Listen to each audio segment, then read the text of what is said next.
नमस्कार, मैं सुधीर चौधरी और आप देख रहे हैं खबर टैग। तो आइए बात करते हैं आज के मुख्य समाचार में देश भर की तमाम बड़ी खबरों पर नजर डालते हैं। इससे पहले आप हमें कमेंट में जरूर बताएं कि आप ये वीडियो कहां से देख रहे हैं।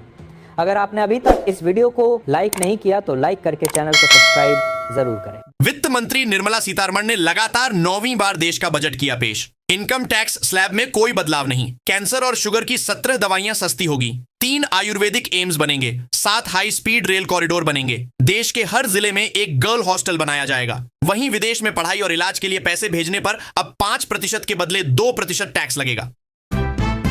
पीएम मोदी के खिलाफ लगाए गए नारे। बजट में मोदी सरकार ने गरीब किसान मजदूर के लिए कुछ नहीं किया। वहीं अमेरिका और यूरोपीय संघ के साथ ऐतिहासिक ट्रेड डील को लेकर एनडीए संसदीय दल की बैठक में प्रधानमंत्री का स्वागत। इस दौरान केंद्रीय मंत्री किरण रिजिजू बोले, यह अद्भुत और ऐतिहासिक देश की अर्थव्यवस्था को रफ्तार देगी डील। ट्रंप को धन्यवाद, उन्होंने दोस्ती का मान रखा।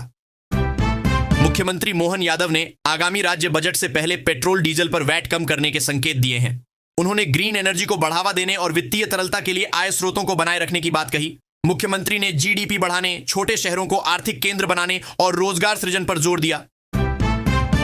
बजट में महिला छात्रावास और स्वास्थ्य पेशेवरों के प्रशिक्षण का भी लक्ष्य है। बिहार विधानसभा में वित्त मंत्री विजेंद्र यादव ने लाख करोड़ का बजट किया पेश। चुनाव के बाद यह सरकार का पहला बजट। शिक्षा पर सबसे ज्यादा खर्च, 5 नए एक्सप्रेसवे बनेंगे, सिंगल लेन सड़कें डबल होंगी। यह बजट विकास उन्मुख और संक्षिप्त भाषण के साथ प्रस्तुत किया गया। 12 मिनट में भाषण खत्म।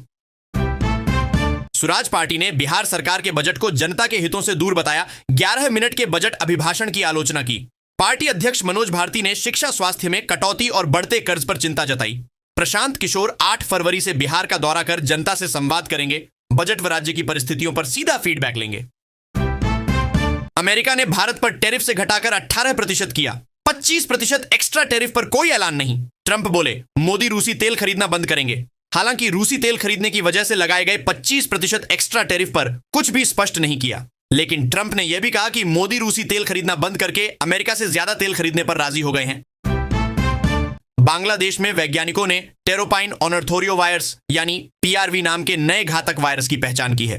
पहले इसे निपाह वायरस समझा जा रहा था। रिसर्च में खुलासा हुआ कि यह वायरस चमगादड़ से कच्चा ताड़ी पीने के जरिए इंसानों में फैल रहा है। वैज्ञानिकों ने इसे लेकर गंभीर चेतावनी जारी की है। कानपुर के किसानों और व्यापारियों के लिए काम की खबर है। जानिए 4 फरवरी को मंडी में सोयाबीन, गेहूं, चना और सोने चांदी की कीमतें क्या चल रही हैं। मंडी रेट्स में कहां बढ़ोतरी हुई और कितनी गिरावट हुई, यहां पाएं एक क्लिक में सभी लेटेस्ट मंडी भाव। भारत और दक्षिण अफ्रीका के बीच T20 विश्व कप का अभ्यास मुकाबला खेला जा रहा है। दोनों टीमों के बीच यह मैच नवी मुंबई के डीवाई पाटिल स्टेडियम में खेला जा रहा है। नीट छात्रा की मौत के मामले में पटना पुलिस ने प्रेस कॉन्फ्रेंस कर अब तक की जांच की जानकारी दी। अधिकारियों ने यौन हिंसा की आशंका मानी, लेकिन सवालों से बचते नजर आए। आखिर में पुलिस ने कहा कि केस अब सीबीआई को सौंप दिया गया है। सीबीआई में स्पेशलिस्ट ऑफिसर के पदों पर भर्ती के लिए आवेदन करने की अंतिम तिथि को एक्सटेंड कर दिया गया है। उम्मीदवार ऑफिशियल वेबसाइट पर जाकर 15 फरवरी तक इन पदों के लिए अप्लाई कर सकते हैं। केंद्रीय मंत्री पीयूष गोयल ने लोकसभा में भारत अमेरिका व्यापार समझौते पर बयान दिया। उन्होंने बताया कि समझौते में खाद्य, कृषि और डेयरी क्षेत्र में भारत की संवेदनशीलता का पूरा ध्यान रखा गया है। यह समझौता भारत अमेरिका संबंधों को मजबूत करेगा और 2047 तक भारत को विकसित राष्ट्र बनाने के लक्ष्य को गति देगा। गोयल ने ऊर्जा सुरक्षा और आत्मनिर्भर भारत के महत्व पर भी जोर दिया। साथ ही बताया कि विस्तृत रूपरेखा जल्द घोषित होगी। गाजियाबाद में 3 बहनों की सामूहिक आत्महत्या के बाद सोसाइटी में गहरा गम है। लोग सुबह से ही फ्लैट के सामने जमा रहे। निवासियों ने बताया कि बहनें शायद ही कभी बाहर निकलती थीं और परिवार भी कम घुलता मिलता था। बच्चों को कभी स्कूल जाते या खेलते नहीं देखा गया। एक निवासी ने कोरियाई सामग्री की लत को कारण बताया, जबकि एक अन्य ने घटना को अपनी आंखों से देखा।